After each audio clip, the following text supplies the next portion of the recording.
The Story of Vamperia. Chapter 1. It was the year of 2020. On a distant planet, war had broken out. The evil cyborg Frankenstein released a virus on its citizens. It turned everyone into mindless zombies. Empress Venus Frankenstein and her personal staff had to flee the planet. She lives in a building called the Black Cathedral and was also her personal spaceship.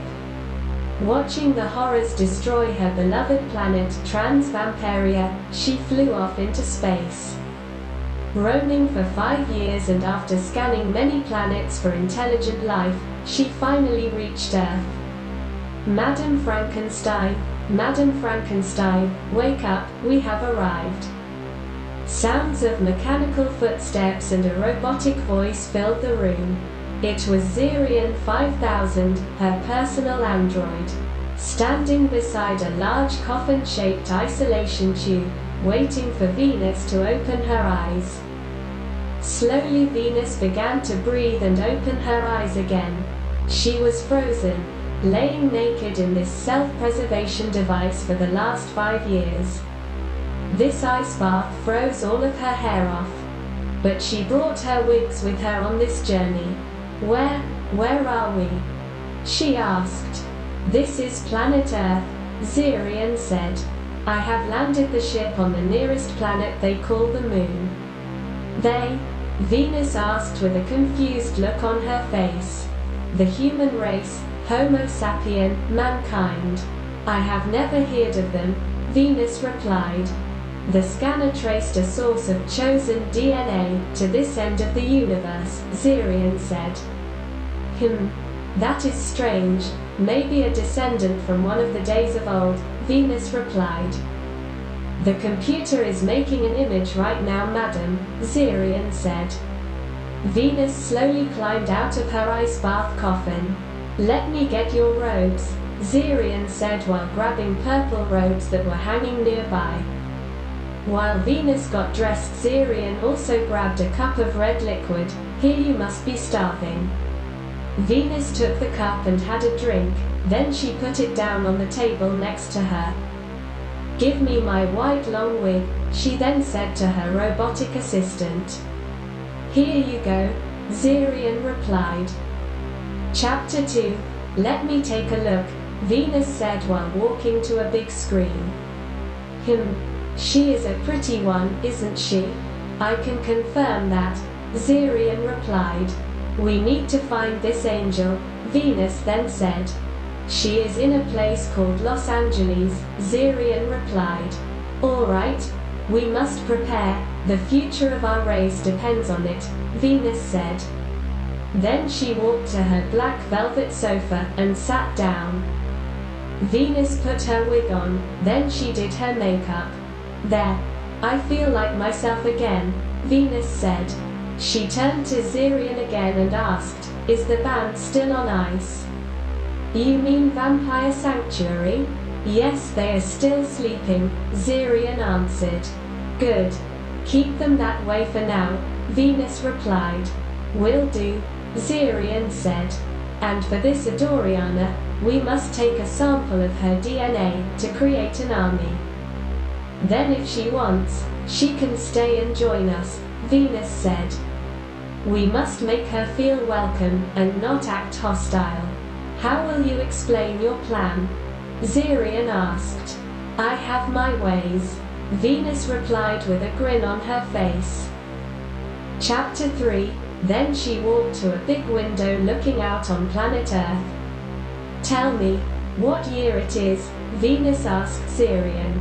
We left our home planet in the year 2020, and have traveled for 5 years. Zerian replied, so we are now 2025, Venus said. According to our own calendar we are, but Earth seems to be running behind on us for 5 years. Zerian replied. Venus stopped for a minute and didn't say a word. So, we are back in the year 2020, Venus said in a state of shock. Yes we are, Zerian said while finding it also hard to believe. Venus sat down, then looked at Zirian. "Are you sure this is the right planet?" she asked her assistant. "The computer system said it is. It doesn't make mistakes," Zirian replied. "Well, how come they are running behind on us then?" Venus asked Zirian. "This is a different solar system, my lady. We are far away from what once was home," Zirian replied. "Can our race survive this climate? Is it even safe?" Venus asked while taking another sip of her drink. "It depends on what your plan is, my lady. Do you want to live on Earth? Or do you want to colonize the moon?" Zirian replied. "I haven't even thought about that." "Good question," Venus said to Zirian. "I will have to think about this. But first I want to take a look around down there," she then said.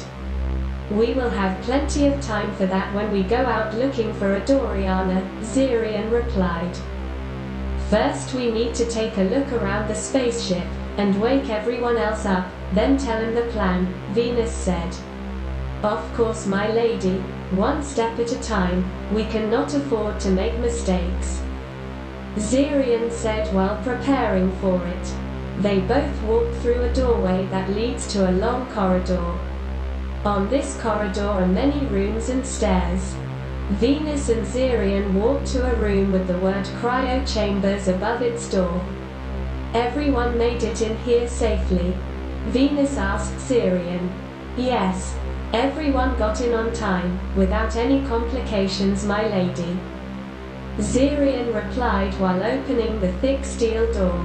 The room was filled with pods, containing members of the royal family. Young, old, male and female, and everyone in between, frozen in time.